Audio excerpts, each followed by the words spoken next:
Merci au Seigneur pour tous ses bienfaits, pour sa grâce, pour le fait qu'il nous permet d'être là, d'être en santé, de persévérer. J'aimerais nous inviter à prier. À prier pour laisser ces moments, nos cœurs à l'écoute du Seigneur, à l'écoute de ce qu'il a pour nous, afin que nous soyons toujours éclairés par ce qu'il veut de nous, par ce qu'il attend de nous et par ce qu'il veut faire au travers de nous. Amen. Père, nous te bénissons, ô Dieu, pour ta grâce, pour ta bonté, pour ta présence, pour la vie de tes enfants, Seigneur. Nous sommes là devant toi, Seigneur, comme des petits enfants. Oui, pour apprendre de toi, Seigneur, tel que les petits enfants sont prompts à obéir, nous voulons être prompts à obéir. Seigneur, mais on ne peut pas obéir de quelque chose, ô Dieu, dont on ne connaît pas, dont on n'a pas compris, ô Seigneur. Ta parole déclare, ô Dieu, que tu ouvris l'intelligence, l'esprit de tes disciples, afin qu'ils puissent comprendre ta parole. Seigneur, ce soir encore, tu ouvres notre esprit, afin qu'on comprenne ta parole, car celui qui a compris la parole peut la mettre en pratique, Seigneur. Merci, Seigneur, pour la disposition du cœur de nous avoir réunis ce soir encore pour parler à nos cœurs, car tu sondes les cœurs et les reins. Béni sois-tu, ô Père, dans le nom précieux et glorieux de Jésus-Christ de Nazareth. Amen. Amen. Les amens là sont faibles. Alléluia. Amen. Voilà, j'aime sentir que vous êtes présents. Amen. Amen. Faut pas que tes pensées soient à gauche et à droite. Laisse tes problèmes là où ils doivent être. Maintenant, là, c'est le temps du Seigneur. Alléluia. Amen. Parce que parfois, c'est comme ça qu'on est en assemblée. Hein. On est là, on veut dire Amen. L'amen est faible comment? Parce qu'on a pensé à un problème qui est dehors là, qui nous perturbe. Du coup, on n'est pas bien concentré. Lorsque Jairus, c'est une parenthèse, hein, Jairus, il allait auprès du... Bon, je n'ai pas ça que j'ai prévu de parler, mais comme le Seigneur me connaît, il ne sait pas. Jairus, il allait au pied du Seigneur. Il allait au pied du Seigneur et dit, ah Seigneur, voilà ma situation, j'ai ma fille là. J'ai mon enfant là qui est malade. Il y a des gens qui sont vraiment venus dire que vraiment Jairus, ne perturbe plus le maître, vraiment. Ne perturbe plus le maître, laisse-le, ton enfant est décédé, l'histoire là est finie. Et ça aurait pu le déstabiliser, qu'il n'écoute plus le maître, qu'il ne soit plus attentif. Mais le Seigneur a dit à Jairus, non, ne t'inquiète pas. Ton enfant va vivre, ce n'est pas un souci. Ne t'inquiète pas, et la foi. Jairus a oublié ce qu'on venait de lui dire. Il a oublié toutes les informations qu'il venait de recevoir. Parce que le maître l'a rassuré. Alléluia. Amen. Donc le maître te rassure, mon bien-aimé dans le Seigneur. Même si tu penses comment tes problèmes, ça ne va pas les résoudre. Mais si tu penses au Seigneur, il sait comment il va résoudre tes problèmes là. Alléluia. Amen. Donc, le Seigneur savait qu'on devait donner cette nouvelle à Jairus. Mais il était là pour le rassurer. Qu'est-ce que tu as commencé là? N'aie pas peur.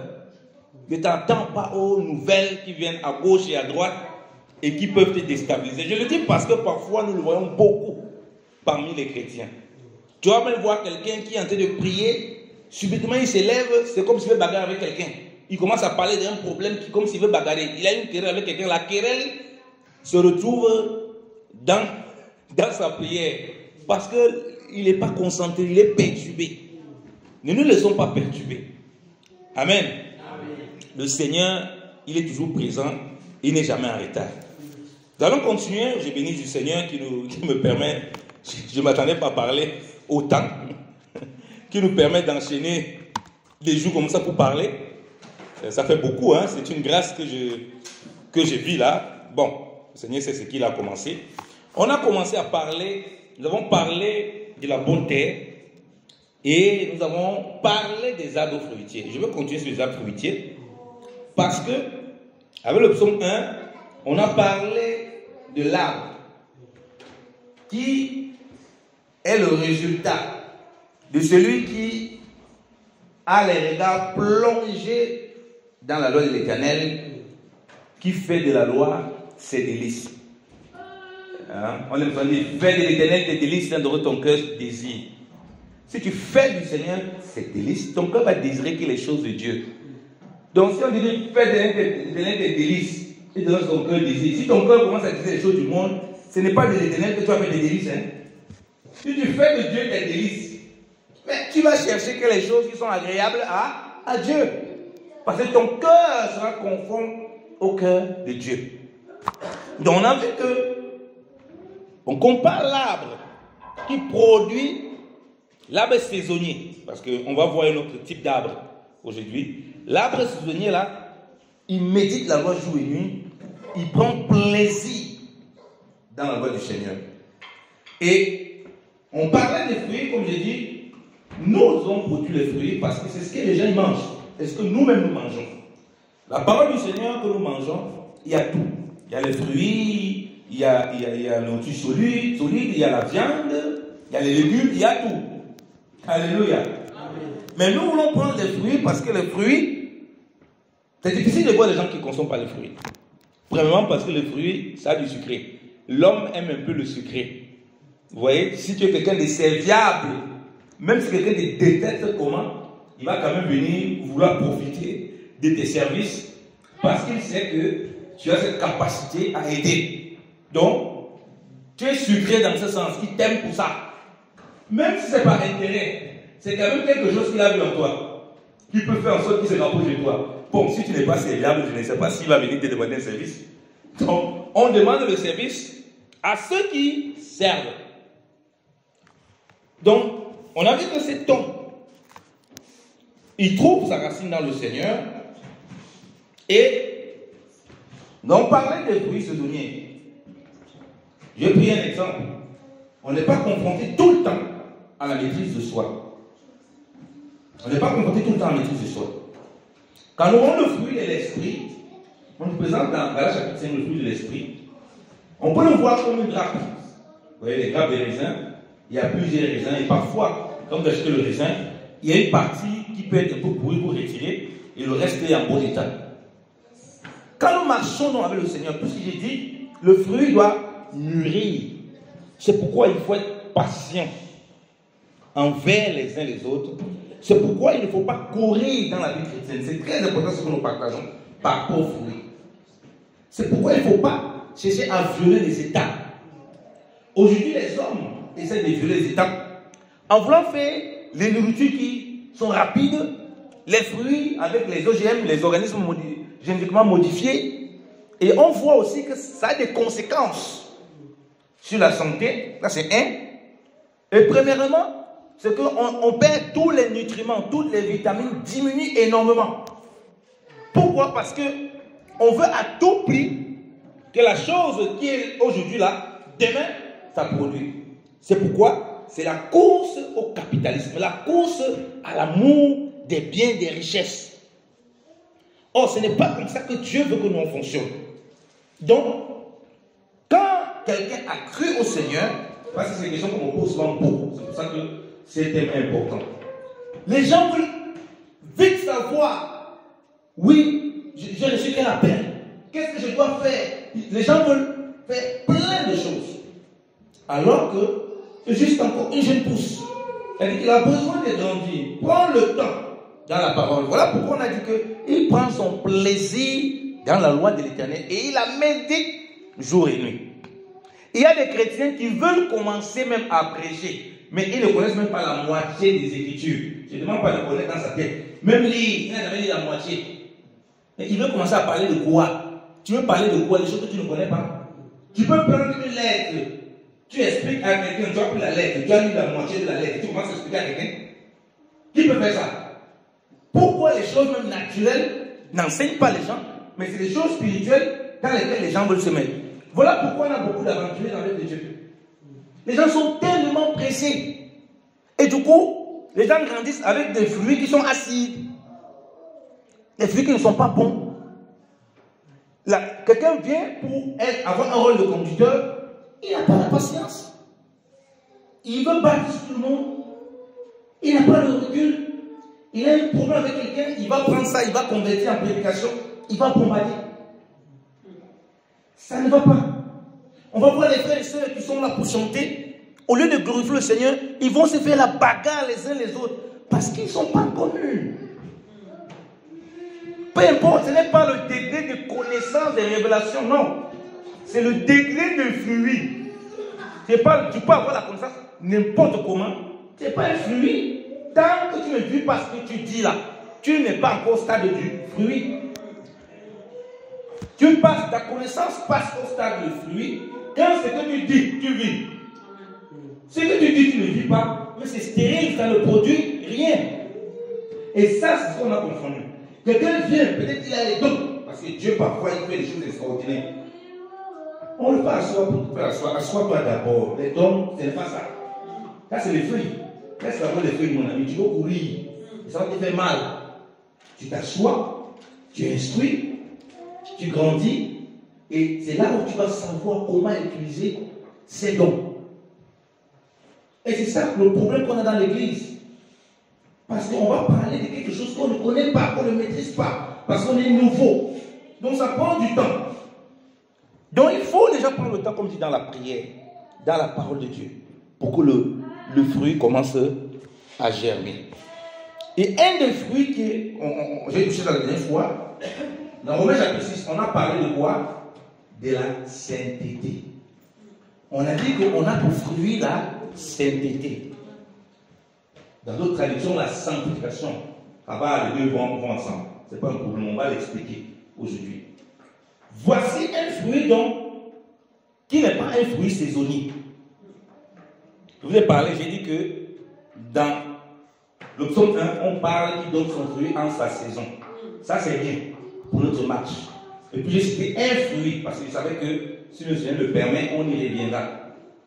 Mais nous ne sommes pas simplement des arbres qui donnent les fruits à saison comme ceci. Parce qu'on dit, il y a des situations où tu es confronté au pardon. Ce n'est pas tout le temps que tu pardonnes à quelqu'un. C'est-à-dire que tu es confronté, quelqu'un te blesse, tu demandes pardon. Il te demande pardon, mais tu demandes pardon. Vous voyez, donc c'est des fruits que tu peux avoir, mais que tu n'utilises pas forcément. Ce n'est pas à tout moment que tu es confronté à la patience. Vous voyez bien dans le Seigneur. Mais il y a des choses que tu ne peux pas faire sans. Tous les jours, tu es confronté à ça. La sainteté, ce n'est pas quelque chose que tu peux mettre en retraite, que tu peux choisir, ou un moment, donc tu dois produire, c'est un moment, tu dois produire sainteté. C'est impossible. Voilà pourquoi il dit que si on n'est pas bien bâti dans la parole, on ne prend pas le temps de grandir, d'être au pied du Seigneur, de lire la parole, de prier, de laisser le Seigneur nous faire grandir, alors on va violer les étapes. Et c'est pourquoi il y a beaucoup de jeunes chrétiens, et même beaucoup de frères et sœurs, ça ne va pas. Tout le monde monte à gauche et à droite, mais tu essaies de voir la communion, tu demandes le témoignage, mais il n'a pas de relation avec le Seigneur. Il a les relations avec la Bible, la relation du Seigneur. C'est-à-dire qu'il lit sur la lettre, ce qu'il lit là. On lui demande s'il vit même un tiers, il ne peut pas te dire, parce qu'il n'a aucune relation avec.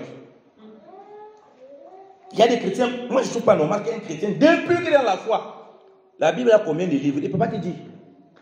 C'est pas normal, ça c'est pas parce que ça il ne faut pas faire une étude biblique spéciale pour ça. Parce qu'un des fruits qui doit aussi demeurer, comme la Bible dit, médite cette parole jour et nuit. Donc ça doit être quelque chose qu'on mange constamment.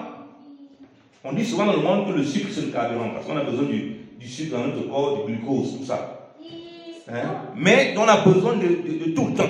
La parole de Dieu, tu as besoin de tout le temps pour grandir. Mais tu vois les chrétiens, ils ouvrent la Bible uniquement lorsqu'on se réunit là. Comment lui va pouvoir porter des fruits qui demeurent constamment? Des fruits qui ne dépendent pas des saisons. Parce que si c'est des fruits qui demandent des saisons, à un moment Dieu peut t'interpeller, tu sais qu'il y a une situation qui va se présenter, et tu es peut-être préparé. Et le fruit a le temps de mûrir. Mais il y a les fruits qui n'attendent pas ces moments, il n'y a pas la saison pour ça. Bien aimé dans le Seigneur. Et si tu n'es pas préparé, ben, lorsque la situation arrive, qu'est-ce qu'on fait? On tombe. Qu'est-ce qu'on fait? On va dans les choses qui ne glorifient pas le Seigneur parce qu'on n'a pas un bon soubassement. Première chose, les chrétiens ne lisent pas les Écritures. Les chrétiens ne lisent pas les Écritures, ils ne connaissent même pas. Je pose la question ici, je suis sûr que si je demande les 12 noms, le nom des 12 apôtres que Jésus a marché, ça va être compliqué. Hein? Ça va être compliqué. On n'a pas besoin d'être prédicateur pour le connaître. Hein? On n'a pas besoin d'être prédicateur pour le connaître. Ça fait partie de tes éléments. dans lesquels tu grandis pour apprendre. Parce que pourquoi tu portes le fruit?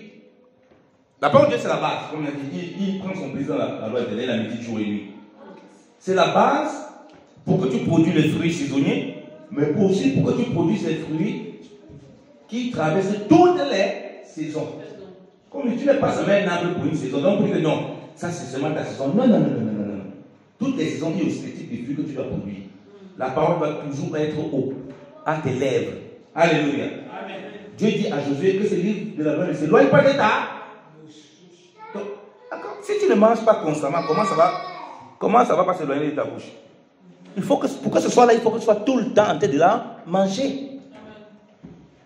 Et on voit qu'en la mangeant, il y a une implication. Tu vas vivre quelque chose, comme je suis en train de parler, par rapport à la sainteté, à la sanctification.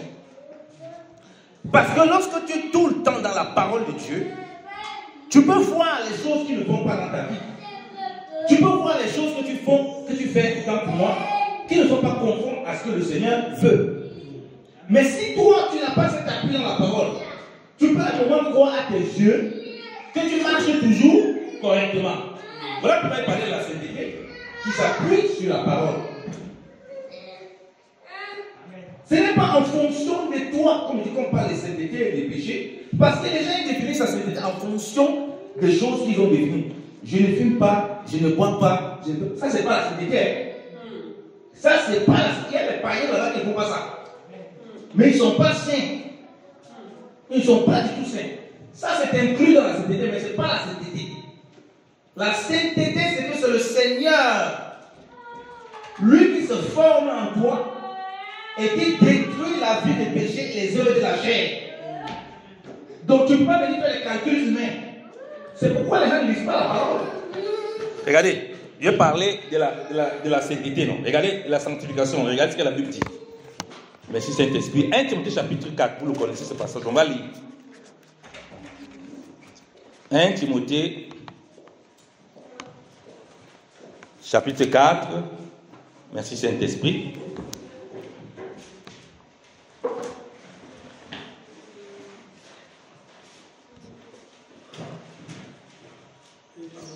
Chapitre 4, je vais lire à partir de 1 Timothée chapitre 4, à partir du verset 4.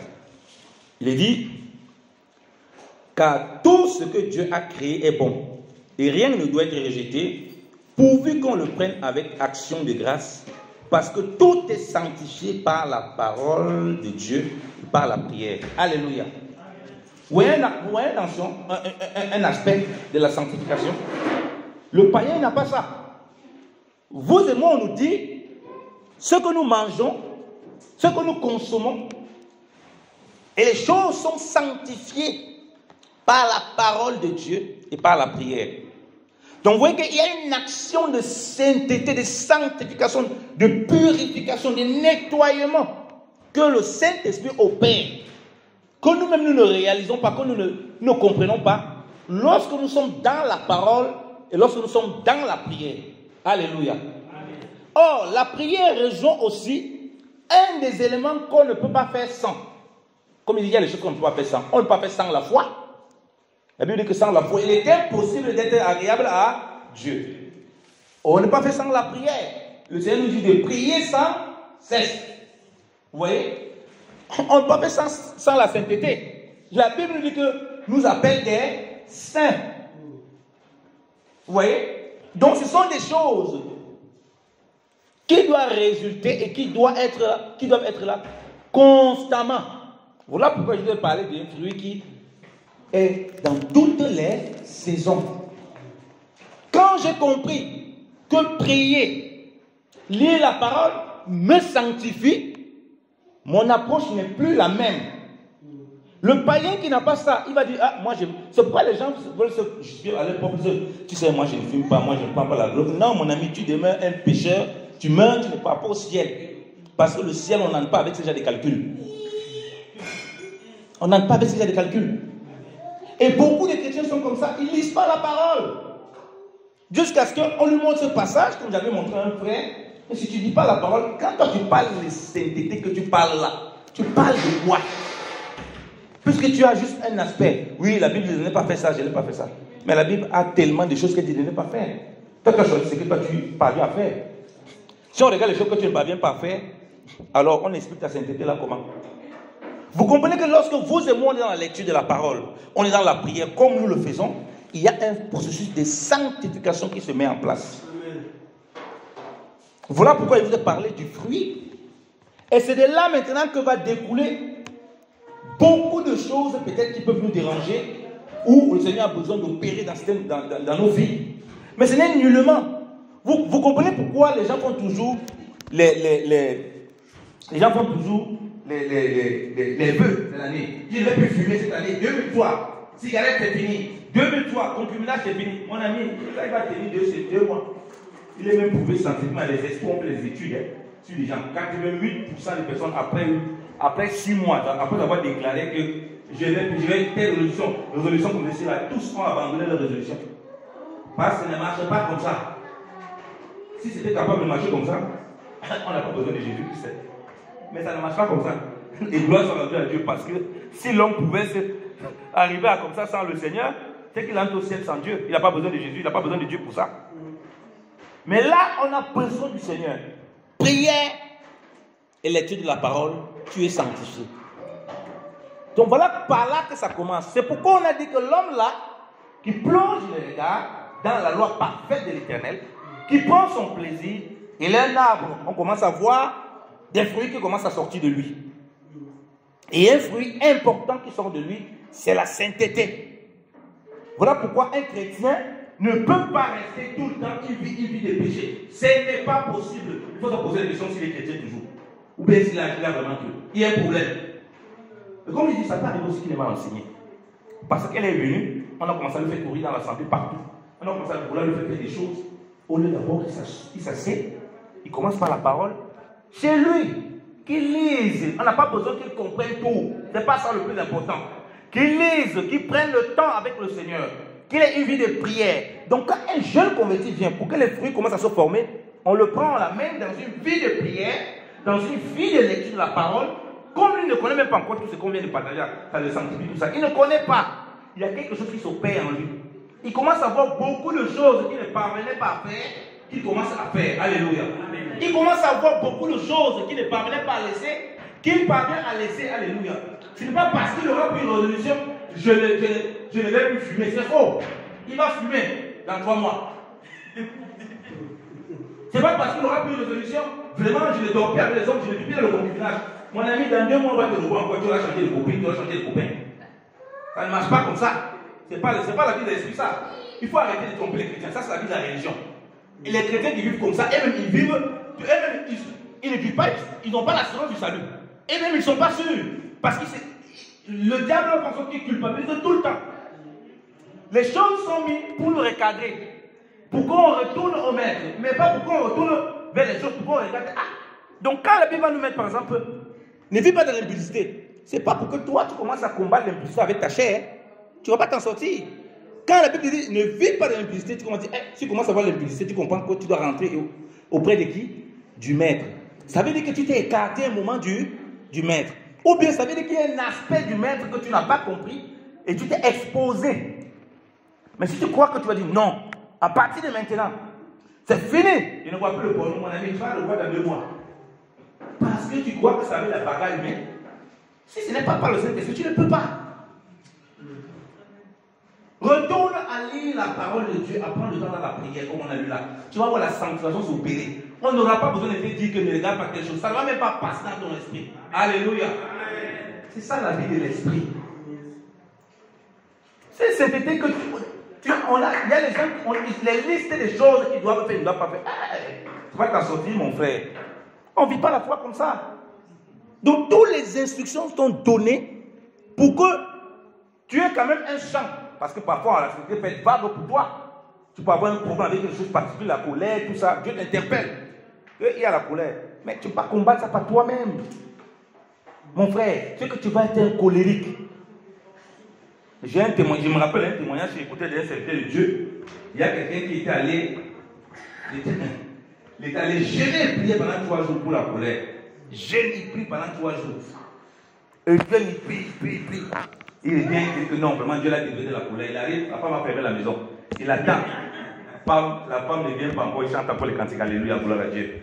Et une heure de temps, la femme ne vient pas, il commence à taper les pieds au sol, alléluia, gloire à Dieu. Alléluia, la colère vient monter.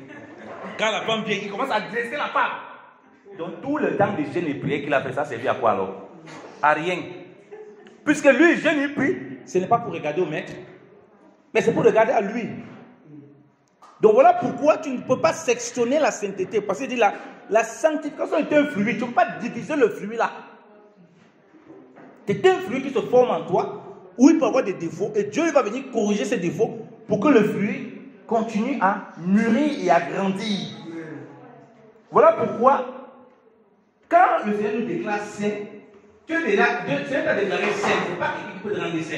Normalement, les histoires qu'on va déclarer les gens saints, pour chacun ses croyances, bon, ma foi. On ne peut pas te déclarer saint. Un humain ne peut pas te déclarer saint. Toi et moi, on nous a déclaré saint. Maintenant, ce que le Seigneur veut, c'est qu'on vive la sainteté. C'est déjà ton identité. On te déclare saint. Saluez tous les saints. C'est ce que la Bible dit. Toi, tu cherches encore à deviner quel genre de saint. On dit saluez tous les saints. Il faut que tu vives le saint. Quand on dit soyez saints comme Dieu est saint, c'est maintenant la vie de Christ qu'on veut qu'elle se manifeste. Parce que tu es déjà appelé saint par Dieu.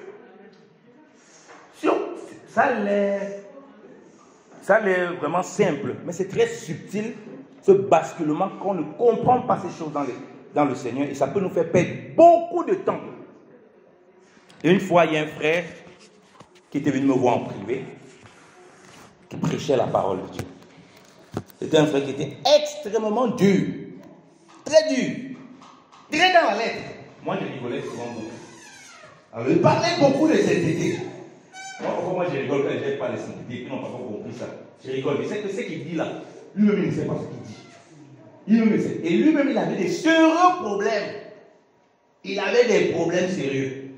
Et les femmes de nuit, et les hommes de matin, et il avait toujours des problèmes.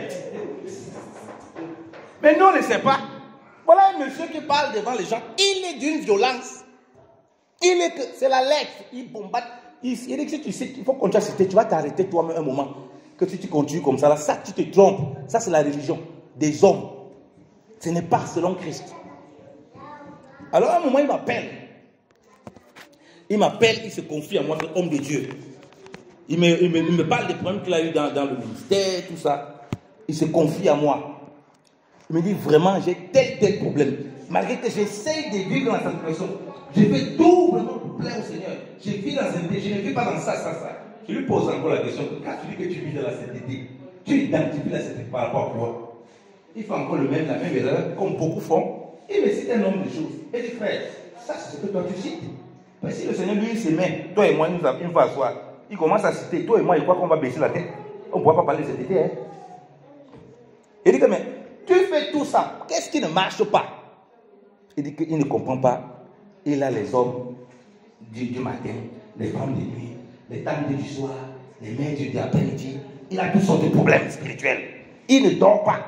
Il a des nuits cauchemardesques. Il ne parvient pas à trouver le sommeil. Il dit, mais quelqu'un qui vit dans la sainteté, il ne dort pas. Il y a un problème.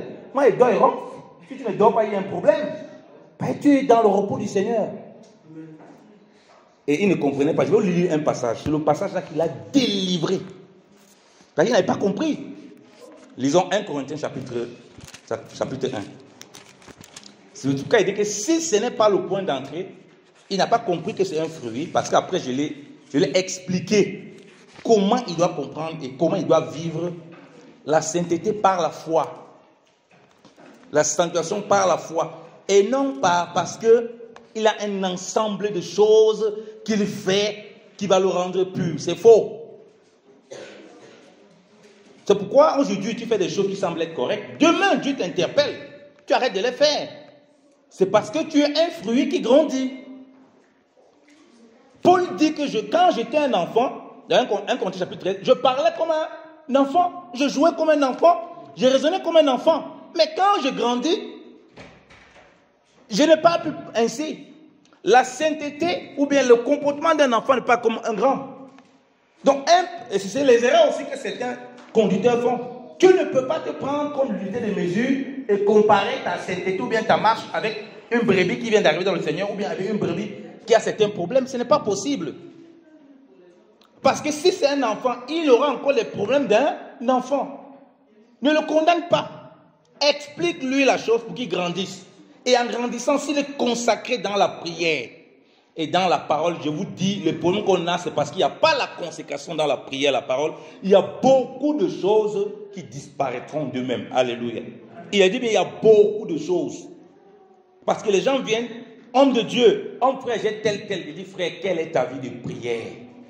Je dis, ta vie de prière, ce n'est pas pour demander que Dieu, Seigneur, dis-moi, c'est ta vie de prière pour chercher à vivre Christ, pour chercher à le connaître. Et la personne commence à taper la bouche.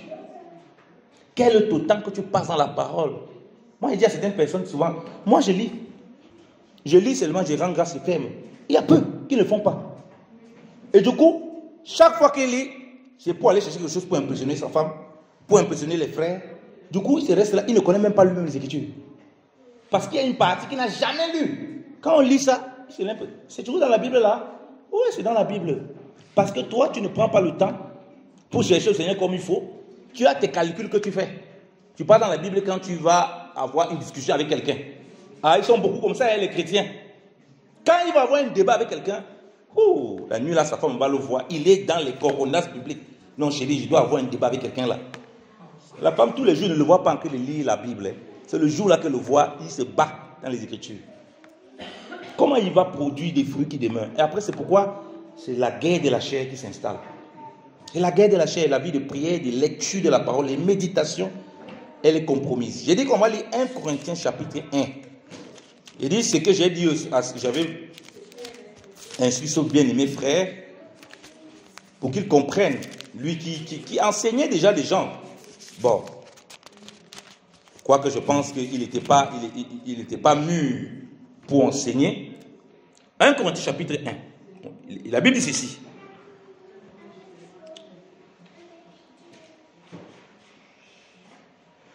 Je vais lire à partir du verset 27. Mais Dieu a choisi les choses folles du monde pour confondre les sages. Dieu a choisi les choses faibles du monde pour confondre les fortes.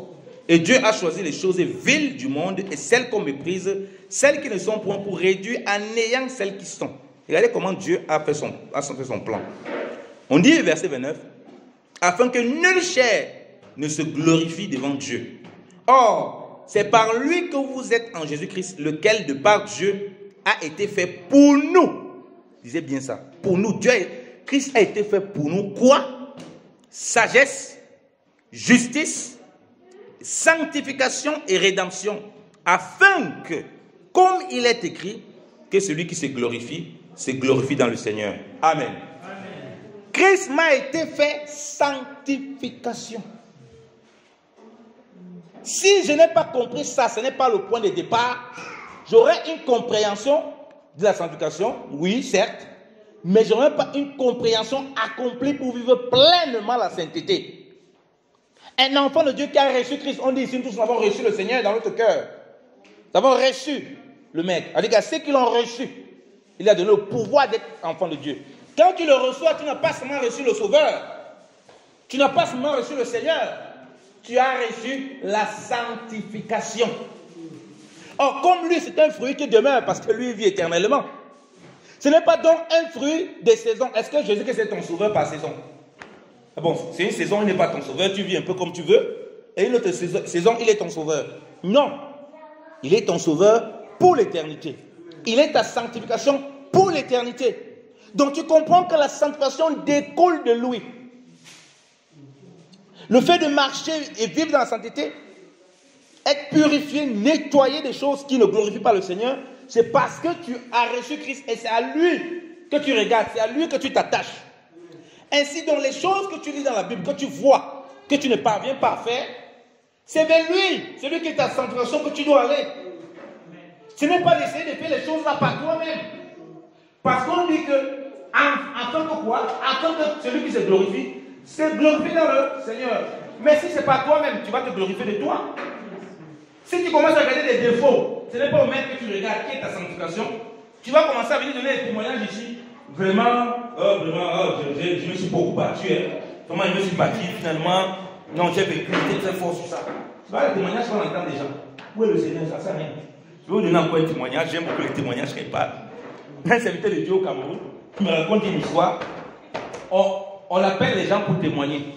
On appelle les gens pour témoigner. Est-ce que quelqu'un a un témoignage pour la gloire du Seigneur? Voilà une maman qui vient pour témoigner.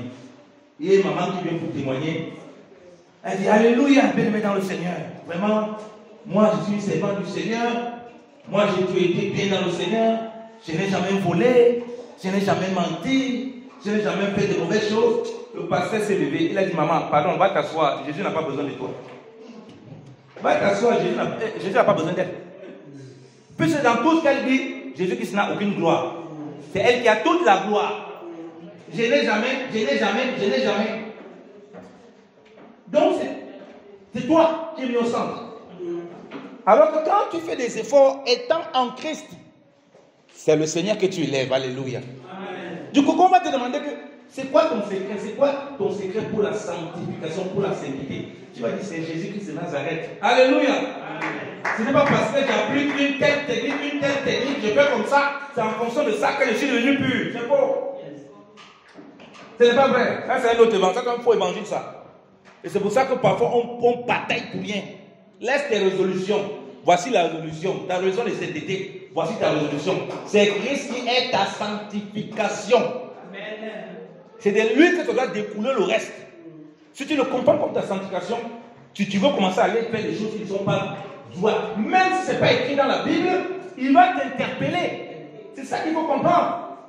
Parce que la sanctification, ça ne se limite pas à ce que tu lis qui est écrit. Il y a des choses qui sont impures, qui ne sont pas bonnes, qui ne sont pas écrites dans la Bible. Mais le Saint-Esprit t'a été donné pour t'interpeller.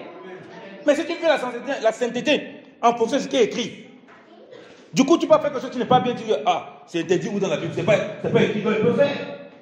Et c'est comme ça qu'on a mis les gens dans le religieux. C'est comme ça qu'on a mis les gens dans l'erreur. Mais quand tu as compris quelle est ta sanctification, avant d'aller mettre ton pied quelque part, tu vas dire, est-ce que ça c'est agréable à mon maître? Alléluia. Parce que celui qui est ta sanctification ne peut pas mettre son pied n'importe où, ne peut pas voir n'importe quoi, ne peut pas entendre n'importe quoi. Il n'a pas besoin de vérifier si c'est écrit, si on peut faire ça. Non. Ça commence à devenir du banditisme spirituel, comme James souvent le dit.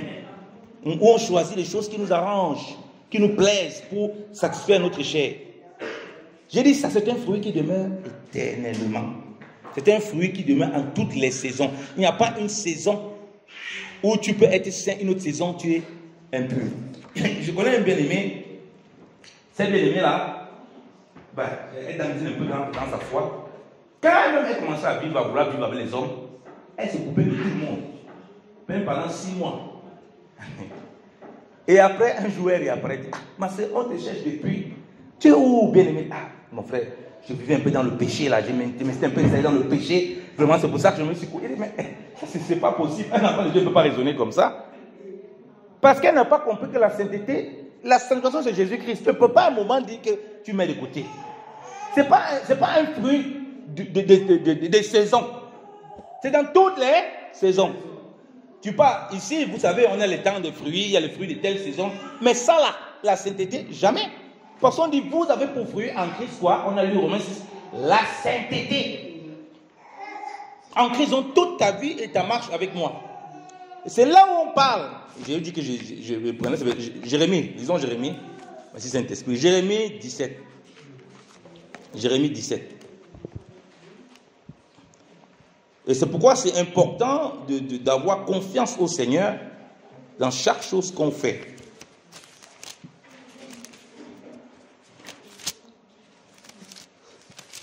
Quand on n'a pas confiance au Seigneur, on peut être là dans la foi, mais on n'a pas totalement confiance au Seigneur. Pierre, lorsqu'il s'enfonçait, il dit au Seigneur que si c'est toi, dis, donne une parole.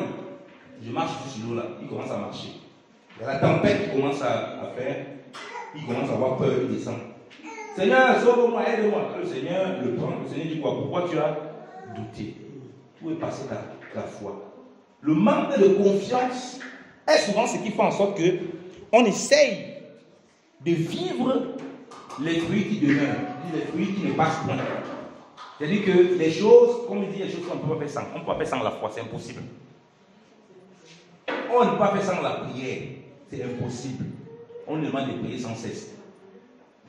On ne peut pas faire sans la sainteté. Dieu, la Bible dit que comme Dieu nous a appelés, lui il est saint, que nous devons être saints. Donc tu ne peux pas faire, tu ne peux pas un moment que vraiment passer Israël, laisse-moi un moment là, vraiment, je viens un peu dans la boue du péché. Vraiment, quand je serai fatigué, il va revenir. Qui t'a dit que tu vas revenir? Tu vas caler là-bas. Tu sais comment que tu vas revenir. C'est toi qui décides. Quand Jésus-Christ est ta sanctification, la sainteté en découle. Donc le problème parfois, ça je dis, je réponds à cette question parce que c'est que beaucoup parfois m'appellent des frères, frère, vraiment j'ai telle situation, comment je fais? Je l'appelle toujours que si tu essaies des techniques, tu vas refaire tout le temps des techniques. Tu peux identifier tout ce qui dérange par rapport à une situation quelconque dans ta marche. Ça c'est clair, il faut identifier ce qui te permet de tomber dans quelque chose, tout ça. Mais il faut surtout revenir à la source. Comme je l'ai expliqué, si tu laisses la source, alors il y aura un problème. Même si tu sais par exemple que la télé est une occasion de chute pour toi, tu retires la télé, mais tu n'as pas retiré l'occasion de chute dans ton cœur. Voilà pourquoi les enfants d'Égypte, ils étaient sortis de l'Égypte. Mais l'Égypte était toujours en eux. Parce qu'ils sont rentrés en eux, vraiment en Égypte, on mangeait les concombres et la viande. Donc l'Égypte était toujours en eux. Ce n'était pas le fait de sortir. Donc Dieu peut te montrer par exemple une situation par rapport à un péché ou bien par rapport à quelque chose qui n'est pas bon, qui n'est pas agréable aux yeux du Seigneur, qui demande de laisser. Tu vas identifier les choses qui font rentrer dans ça. C'est une bonne chose qu'il faut faire. Mais tu dois surtout revenir au maître. Sinon, le problème n'est pas résolu. En jetant ta télévision, ça ne résout pas le problème des séries. Parce qu'il y a tellement de séries impures aujourd'hui. Mais il faut que tu aies le temps dans la prière. De telle sorte que même si la télé, là, tu n'auras pas envie de voir certaines choses. Alléluia. Il ne faut pas faire les messes. Après les messes, ça, c'est la religion des hommes. Et malheureusement, on a dit ça beaucoup aux chrétiens. C'est pourquoi les gens ne font les mêmes choses. Ils tournent sur place. Il n'a pas compris ces bases que nous parlons là. Retourne à la vie de prière. Jésus va dire à ses disciples, lorsqu'ils sont à Gethsémane, il dit quoi? Veillez et priez afin de ne pas succomber à la. Donc il a donné le secret. Veille et tu pries. C'est-à-dire, sois attaché au maître, sois près du maître, marche avec lui. Tu vas voir comment sa vie de sainteté, sa vie de pureté va traverser, va commencer à te transformer. Alléluia. Amen. Et c'est là où tu vas commencer à voir que tu marches à la victoire. Et tu pourras dire gloire à Dieu, Seigneur, vraiment, si je vis, ce n'est plus moi qui vis, mais c'est toi qui vis en moi. Donc la prière n'est pas une incantation pour contourner Dieu. Et c'est l'erreur que malheureusement parfois on fait et que beaucoup de chrétiens font parce qu'ils n'ont pas cette bonne base. On va lire Jérémie chapitre 17, j'ai dit, à partir du verset 5. Chapitre 17, à partir du verset 5. Vous savez, le temps passe vite, hein? Quand on parle là, on ne se rend pas compte. Jérémie 17, à partir du verset 5. Ainsi parle l'Éternel. Maudit soit l'homme qui se confie dans l'homme, qui prend la chair pour son appui et qui détourne son cœur de l'Éternel. Il est comme un misérable dans le désert. Il ne voit point arriver le bonheur. Il habite les lieux brûlés du désert, une terre salée et sans habitants. Béni soit l'homme qui se confie dans l'Éternel, et dont l'Éternel est l'espérance. Soulignez à ça, hein? Et dont l'Éternel est l'espérance. Dis à ton voisin, dont l'Éternel est l'espérance. Répète encore, je dis bien, béni soit l'homme qui se confie dans l'Éternel. Béni soit l'homme qui se confie dans l'Éternel. Et dont l'Éternel est l'espérance. Et dont l'Éternel est l'espérance. Alléluia. Amen. Regardez maintenant ce qu'il en découle. On dit, on a pris la première partie, je rappelle pour qu'on saisisse bien. On a lu le psaume, on a dit, il prend plaisir à la loi de l'Éternel. Il a médité jour et nuit. Le but, c'est qu'il rencontre l'Éternel là-bas. À ce stade, maintenant, on nous dit, il met sa confiance en l'Éternel. Ça veut dire que dans la loi de l'Éternel, il a rencontré l'Éternel et il a les yeux fixés sur l'Éternel. Et son espérance, c'est qui? C'est le Seigneur. Alléluia. Ton espérance de sainteté, ton espérance dans ton travail, ton espérance dans ta famille, ton espérance dans tout ce que tu fais, c'est le Seigneur. Ça, c'est une autre étape de ta marche. On parle ici à des chrétiens, c'est-à-dire à des enfants de Dieu. Quand on dit maudit l'homme qui se confie en l'homme, c'est à des gens qui servaient Dieu, au peuple de Dieu. Ça ne concerne pas le païen. Une malédiction était arrivée sur eux parce qu'ils avaient commencé à mettre leur confiance dans la chair. Beaucoup de problèmes qu'on a, c'est la confiance dans la chair. J'ai vu pris l'exemple de Pierre. Il a commencé à douter parce qu'il a commencé à regarder, écouter son oreille qui dit, mais regarde, il a commencé à avoir la tempête ici. Il a commencé à paniquer. Lorsqu'on commence à se confier dans la chair, il y a la déception. C'est pourquoi, lorsque tu veux faire confiance à un homme, à un humain, en réalité, au travers de l'humain, tu dois faire confiance à l'Éternel. Parce que l'humain va peut-être décevoir. Et comment tu vas aimer quelqu'un demain qui t'a déçu? Tu ne pourras pas vivre ce que le Seigneur dit, tu aimeras ton prochain comme toi-même, parce que tu as mis l'humain à la place de Dieu. Donc ta confiance que tu donnes à l'homme, en réalité, tu dois donner cette confiance au Seigneur. Et c'est au travers du Seigneur que tu peux faire confiance à un homme. Parce que tu sais que les hommes peuvent passer, mais le Seigneur, lui, ne passe point. Voilà pourquoi les gens sont blessés. Oh, vraiment, les disciples sur la route d'Emmaüs. Vraiment, on pensait que c'est lui qui allait nous délivrer. Ils avaient mis la confiance dans la chair. Ils ne voyaient pas le Seigneur, ils ne voyaient pas Christ vraiment comme il faut. Vraiment, tu n'as pas connu? Il parle au Seigneur. Tu ne connaissais pas le monsieur là? Oh, il était puissant. On croyait que c'est lui qui allait nous délivrer. Oh, vraiment, il nous a déçus. Oh, vraiment, il nous a déçus. Vraiment. Alors qu'il faisait les choses en homme puissant. J'ai dit qu'il était seulement un homme puissant, un prophète puissant. Donc, ils n'ont pas vu en lui l'Éternel. Donc, ils sont confiés que dans la chair. Voilà pourquoi ils retournent au quartier. Tout ce qu'il avait dit là, ça ne passait pas. Non, tu étais pas au courant, il a fait beaucoup de bonnes œuvres. Il est à côté d'eux, il ne le voit pas. Il ne peut pas le reconnaître. Parce que toute leur confiance était mise que dans la chair. C'est ce que le Seigneur faisait. Et on a beaucoup de disciples sur la rue d'Emmaüs qui sont parfois comme ça. Tellement on a espérance de certaines choses, l'espérance nous fait nous déconnecter de celui qui, en réalité, doit être notre espérance. Alléluia. Amen. J'aime souvent le dire, celui qui a le jardinier, il a tout le jardin. Amen. Amen. Mais celui qui a le jardin n'a pas forcément le jardinier. Alléluia. Si j'ai le jardin, j'ai le jardinier, il me conduit dans tout son jardin. C'est pourquoi David dit, il me conduit vers des verts pâturages. C'est lui qui te conduit, c'est lui qui a le jardin, c'est lui qui a le champ. Mais si tu commences à prendre les choses dans le champ, tu n'as pas forcément le jardinier, tu n'as pas forcément le propriétaire. Dieu ici veut que c'est lui qui soit notre espérance. Et comment il décrit celui-là qui a mis son espérance? Lisons, regardez, verset 8.